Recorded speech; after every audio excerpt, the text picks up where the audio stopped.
नमस्कार। देखिए, ज्ञान और जल्दबाजी इन दोनों के बीच की जो लड़ाई है वो सदियों पुरानी है। खासकर जब बात हो सेल्फ रियलाइजेशन यानी आत्म साक्षात्कार की। आज हम एक ऐसी ही कहानी सुनेंगे जो इसी गहरे टकराव को हमारे सामने रखती है। ये सवाल है ना, लगभग हर साधक के मन में कभी न कभी जरूर आता है। आज हम एक ऐसे ही युवा राजकुमार की कहानी में चलेंगे जिसने इस सवाल का जवाब खोजने की कोशिश की और हाँ, इस कोशिश में एक बहुत जरूरी सबक भी सीखा। तो कहानी की शुरुआत होती है राजा प्रियव्रत से। वो एक ऐसे राजा थे जो अपना राजपाट, अपना ताज, सब कुछ एक आध्यात्मिक जीवन के लिए छोड़ने को पूरी तरह तैयार थे। ये शब्द राजा प्रियव्रत ने अपने बेटे अग्निध्र से कहे। सोचिए, एक कामयाब और भरा पूरा जीवन जीने के बाद अब वो दुनिया की जिम्मेदारियों से मुक्त होकर अपने असली लक्ष्य की तरफ बढ़ना चाहते थे। अब हुआ ये कि अपने पिता के इस फैसले से अग्निध्र इतने प्रेरित हुए कि उन्हें लगने लगा कि आध्यात्मिक रास्ता ही जिंदगी का एकमात्र सच्चा मकसद है और ये जो दुनियादारी है, ये जो कर्तव्य हैं, ये सब तो उस रास्ते की रुकावटें हैं। इन शब्दों में अग्निध्र का जुनून साफ झलकता है। उनके लिए मामला सीधा था, या तो सब कुछ या कुछ भी नहीं।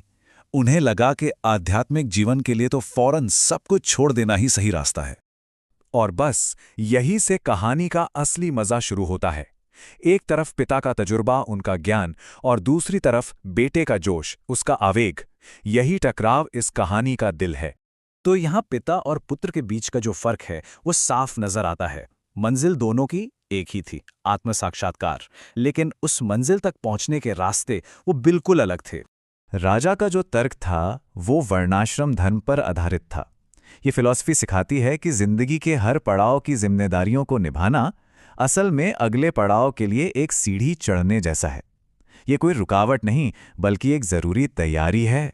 ये राजा के अपने बेटे को दी गई एक बहुत जरूरी चेतावनी थी। उन्होंने समझाया कि देखो, बिना तैयारी के अगर इंद्रियों को दबाओगे तो वो शांत होने के बजाय और भी खतरनाक हो सकती हैं। और ये वो चेतावनी थी जिसे अग्निध्र ने पूरी तरह नजरअंदाज कर दिया। तो हुआ वही जिसका डर था। पिता की सलाह के खिलाफ जाकर अग्निध्र ने अपनी नई जिम्मेदारियों को छोड़ दिया और अपनी आध्यात्मिक चाहत को पूरा करने के लिए अकेले ही निकल पड़े। जी हाँ, सिर्फ एक रात। उन्होंने सिर्फ एक रात के लिए राज किया। उनकी जल्दबाजी का आलम यह था कि राजाभिषेक के अगली ही सुबह सिंहासन खाली था। वह चुपचाप पहाड़ों की ओर निकल गए थे। और शुरू में तो ऐसा लगा भी कि शायद उनका शॉर्टकट काम कर गया है। उनका ध्यान गहरा होने लगा, उन्हें वो आनंद महसूस होने लगा जिसकी उन्हें तलाश थी। लेकिन असली परीक्षा तो अभी बाकी थी। और अब हम पहुंचते हैं अग्निध्र की यात्रा के उस मोड़ पर जहां उनकी दबी हुई इच्छाओं का असली इम्तिहान होना था।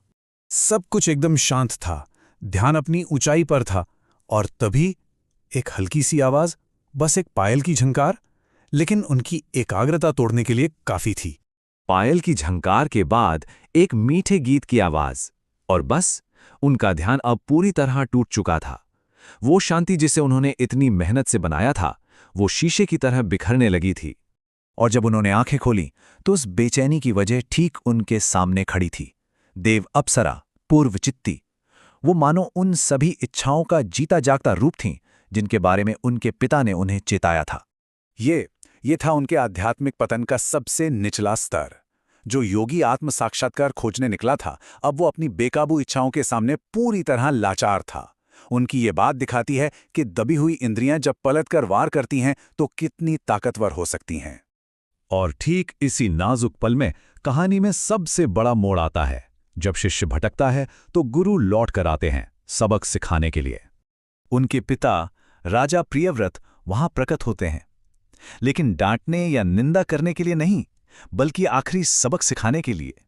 और उनकी मुस्कान में निराशा नहीं थी, बल्कि एक गहरी समझ थी।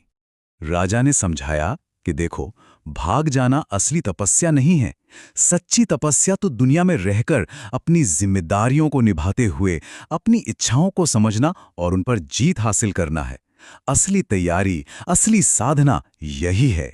तो ये सबक सीखने के बाद आखिरकार अग्निध्र को सफलता कैसे मिली, चलिए अब ये देखते हैं।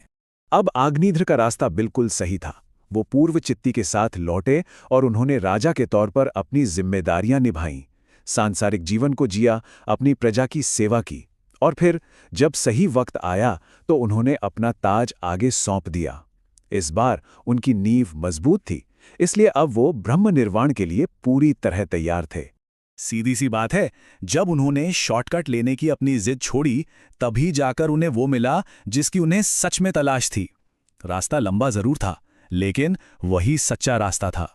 और ये कहानी हमें एक बहुत गहरे सवाल पर लाकर छोड़ देती है।